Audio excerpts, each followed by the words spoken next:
Good morning. A real pleasure to see you all again and to have a wonderful guest today, a long-time friend and trainer and teacher of myself, Anne Welsh. Welcome.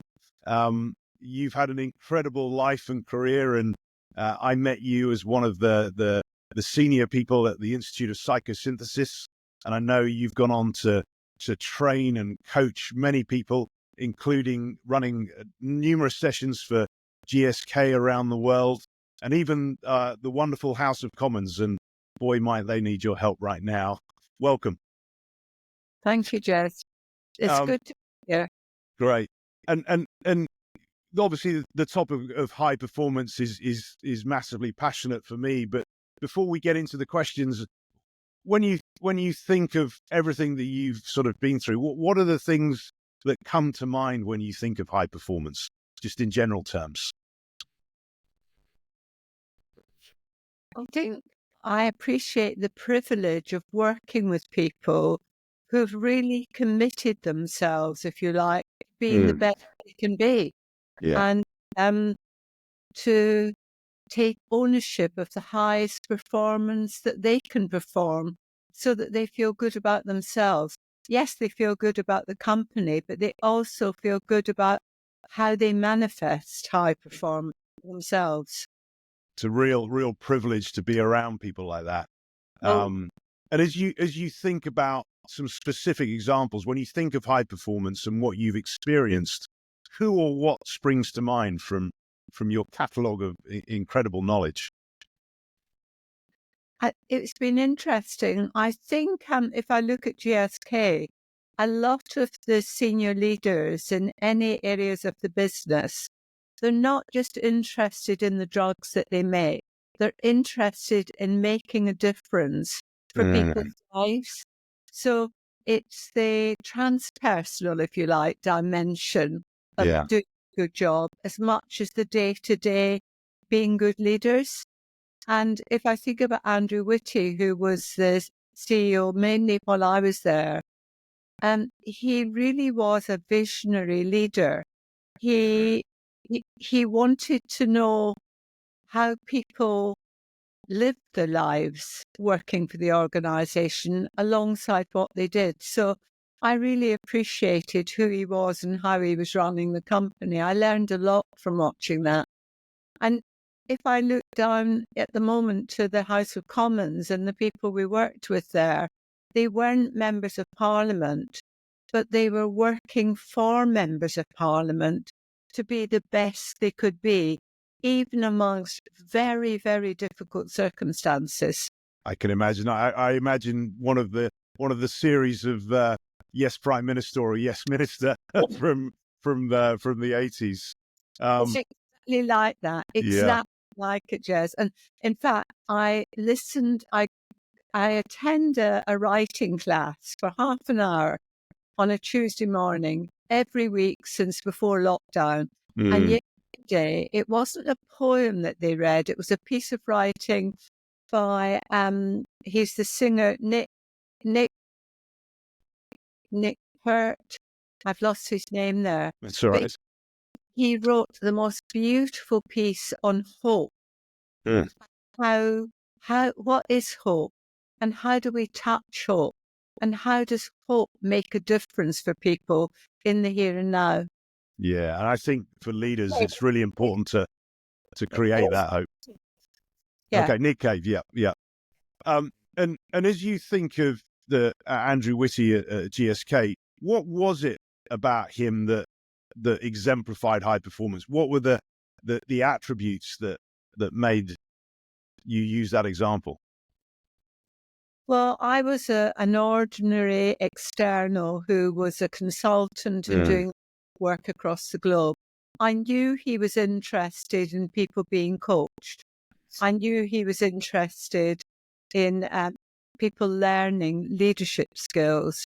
But it was the way he presented himself. He, if he did a town hall, they were called, he would be dressed down, if you like. He wasn't dressed up, he was dressed down.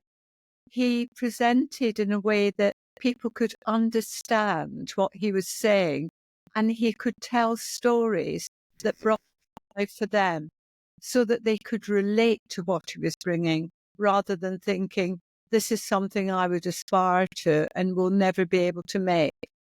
So it's much more about his presence and Yeah, yeah, maybe to really engage with people. yeah. Both his physical and his emotional presence was very powerful. And so as I say, it wasn't in the clothes that he wore. It was in the way he stood, the way he spoke, the way he came across to others. You could feel this sense of presence in him that meant that you could think, I could trust this person. Interesting.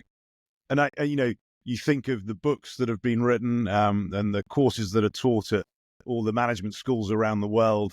When it comes to presence, there seems to be a gap. And what would your advice be to somebody who hears this presence is a thing to develop? What does somebody need to do to work on understanding the impact of their presence and enhancing it to have the impact that they do want? Well, I think mainly to work on themselves, Jez. I mean, I worked with a business school in Switzerland, and the people that were attending the business school, they were in high power positions. Some of them naturally had presence. You could feel it, but they were all being coached themselves to work on how they came across, both to themselves, so how much self-awareness they had, and how much awareness they had of the impact they had on others. So how did they adjust their style to make sure that what they were saying was being well received and taken on board by the teams?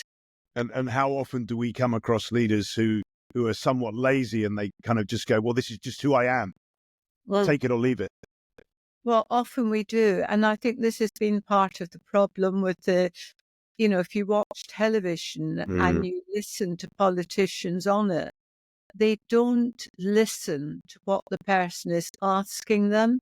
They tell them what they want to say. And over time, people just switch off. They don't want to hear anymore. And if you think in Britain, there's a lot of cynicism and a lot of lack of trust of politicians because of it. You want to try what it's like in where I'm living at the moment in the US. I imagine. I mean, if we think about, there's going to be huge presence there, but is it the right sort of presence? Trump able to take the message across that he's speaking a message that people could belong to or would want to sign up to? We will find out from Monday, I guess. Yes, we will. We will. Well, Anne, thank you so much for joining us and your incredible insight and a real inspiration to me. And the fact that you're still working at 80 doesn't sort of unlock anything apart from the fact that I know I'm going to be doing the same. So thank you very much for your input and your time and carrying on your amazing work that you do. A real thanks. Thank you. And my wish for everyone is if they really enjoy their work, they can work to whatever age they want. There is no time limit on it because it's a vocation. Yeah, too right. I agree with that. Thank you very much, Anne. Take care and look forward to seeing you soon. Bye-bye. Bye. So there we have it. The key to high performance as a leader is presence. And to work on your presence, you need to start working on yourself. Are you prepared this year to do the hard work and really start looking here so you can see the influence that you have in this world and the impact that you have on others? If you're ready for it, then come and have a chat and let's get going. Because remember, this year it's all about being better, doing better, and demanding better to help everybody else be successful this year. Let's go.